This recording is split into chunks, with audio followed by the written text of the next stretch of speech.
தேவனுடைய நாமம் மகிமைப்படுவதாக. வேதத்தின் பதில்: தேவன் என் வாழ்வை செழிக்கச் செய்வாரா? நீதிமொழிகள் 22 அதிகாரம் 4 தாழ்மைக்கும் கர்த்தருக்கு பயப்படுதலுக்கும் வரும் பலன் ஐஸ்வர்யமும் மகிமையும் ஜீவனுமாம். நம்முடைய வாழ்வில் நாம் கர்த்தருக்கு பயப்படும் போதும் நம்மை நாம் அவர் முன்பாக தாழ்த்தும் போதும் நமக்கு வரும் பலன் ஐஸ்வர்யம், மகிமை, ஜீவன் என்று வேதத்தின் வார்த்தை கூறுகிறது. நம்மை நாம் தாழ்த்துவோம். கர்த்தருக்கு நாம் பயப்படும் பொழுது அவர் நமக்கு ஞானத்தை தருகிறார். தாழ்த்தும் பொழுது ஐஸ்வர்யத்தை நமக்கு அவர் தருகிறார். நீதிமொழிகள் 10 அதிகாரம் 22 கர்த்தரின் ஆசீர்வாதமே ஐஸ்வர்யத்தை தரும், அதனோடே அவர் வேதனையை கூட்டார். நம்முடைய வாழ்வில் அனைத்து விதமான ஆசீர்வாதங்களையும் தேவன் தருகிறார். அவர் கொடுக்கும் ஆசீர்வாதமானது வேதனையை கூட்டாத வண்ணம் இருக்கிறது. நமக்கு வேண்டுவதை போதும் என்ற அளவிற்கு அவர் தருகிறார். நீதிமொழிகள் 11 அதிகாரம் 25 உதாரண குணம் உள்ள ஆத்துமா செழிக்கும், எவன் தண்ணீர் பாய்ச்சுகிறானோ அவனுக்கு தண்ணீர் பாய்ச்சப்படும். கிறிஸ்துவுக்குள் அன்பானவர்களே, நம்முடைய வாழ்வில் உதவும் குணம் நமக்கு இருக்க வேண்டும்.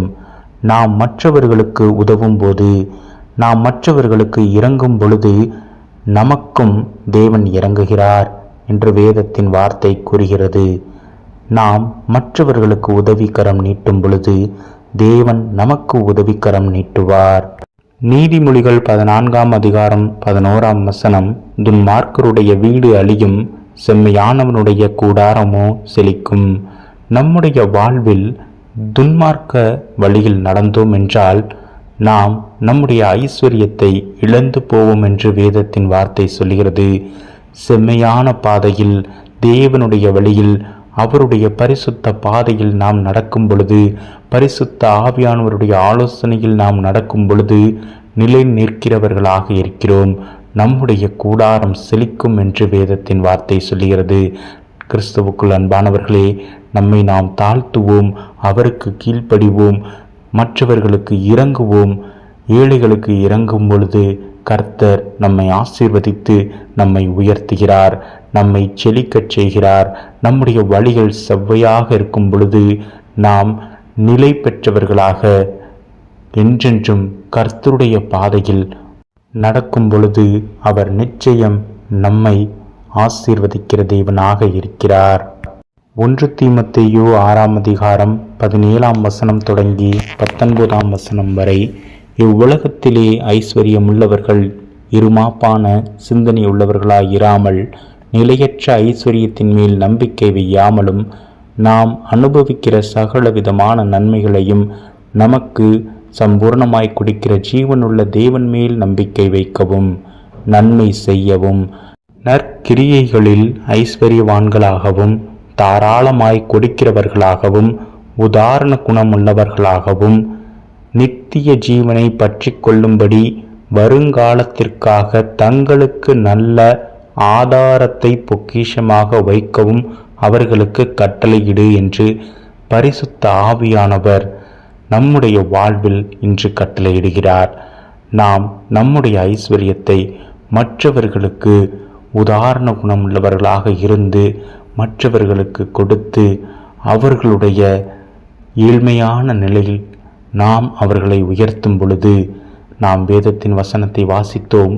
யார் மற்றவனுக்கு தண்ணீர் பாய்ச்சுகிறானோ அவனுக்கு தண்ணீர் பாய்ச்சப்படும். தேவன் நமக்கு இறங்குவார் எப்பொழுது நாம் மற்றவர்களுக்கு இறங்கும் பொழுது.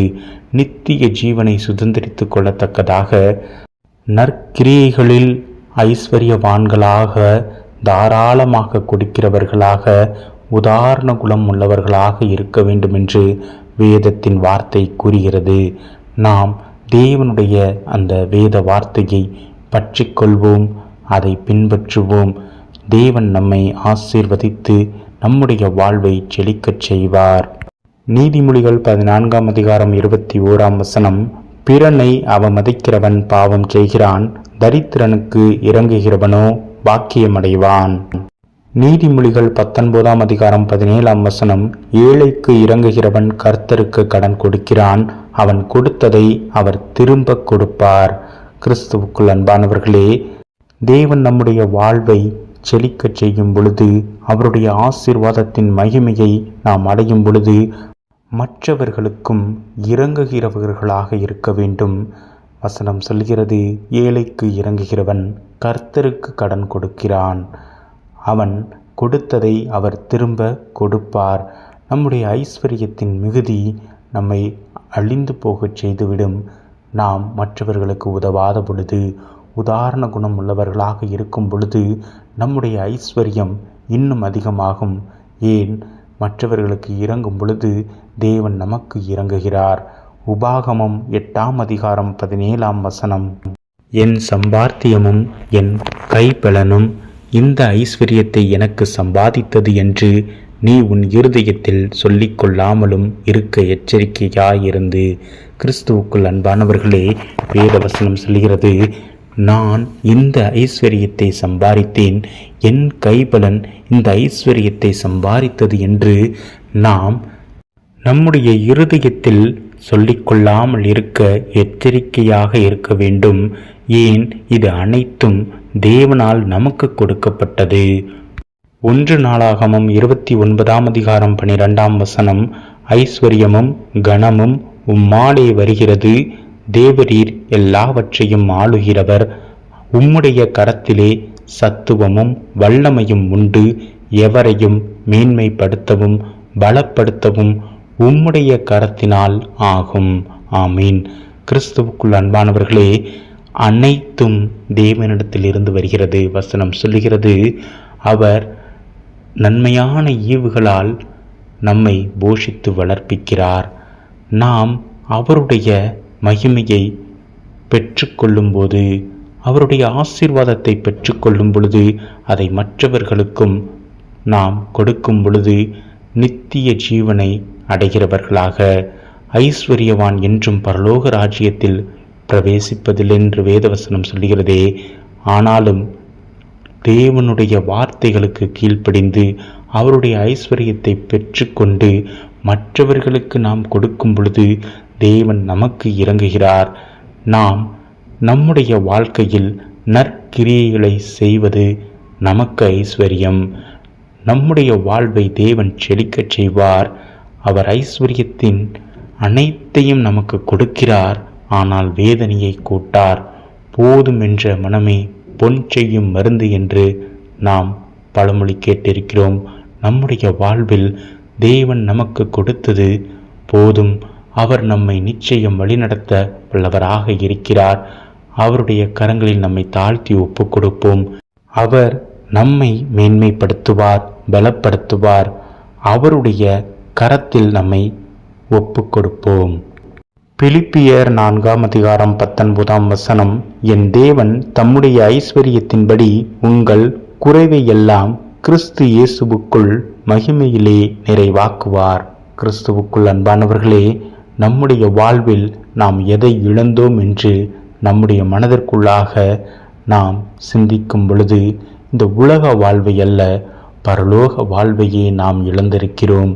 இந்த உலக வாழ்வை நாம் விட்டு பரலோக ராஜ்யத்தை சுதந்திரித்து கொள்ள தேவன் இந்த உலக வாழ்வில் நமக்கு கொடுத்த ஐஸ்வர்யங்களை மற்றவர்களுக்கு கொடுப்போம். உதாரண குணமுள்ளவர்களாக வாழ்வோம். நம்மை ஆசீர்வதித்து தேவன் செழிக்கச் செய்வார். தேவன் தம்முடைய ஐஸ்வர்யத்தின்படி உங்கள் குறைவை எல்லாம் கிறிஸ்து இயேசுவுக்குள் மகிமையிலே நிறைவாக்குவார். நித்திய ஜீவனை பெற்றுக்கொள்ள தம்முடைய ஒரே பேரான குமாரனை தேவன் தந்தருளி நம் மீது அன்பு கூர்ந்து அவருடைய இரத்தத்தினாலே நம்மை மீட்டு கொண்டார். நம்முள் குறைவாக இருந்த அந்த நித்திய ஜீவனை பெற்றுக்கொள்ளத்தக்கதாக, நித்திய வாழ்வை பெற்றுக்கொள்ளத்தக்கதாக இயேசு கிறிஸ்துவானவர் தம்முடைய இரத்தத்தை சிந்தி நம்மை மீட்டு கொண்டார். பரலோக ராஜ்யத்தில் அந்த நிறைவான ஆசீர்வாதத்தை, நித்திய ஜீவனை சுதந்திரித்து கொள்ள தம்மை முழுமையாக அர்ப்பணித்து தாழ்த்தினார். நம்மை அவர் மகிமையிலே நிறைவாக மாற்றுகிற தேவனாக இருக்கிறார். நாம் நம்மை முழுமையாக அர்ப்பணிப்போம். இயேசு கிறிஸ்துவின் நாமத்தினாலே நம்மை மீட்டு கொண்டார். அவரை நாம் அறிக்கை செய்வோம். தேவனிடம் நம்மை முழுமையாக அர்ப்பணிப்போம். தேவன் நம்முடைய வாழ்வை செழிக்கச் செய்வார். ஆமீன். அல்லேலூயா. ஆமீன்.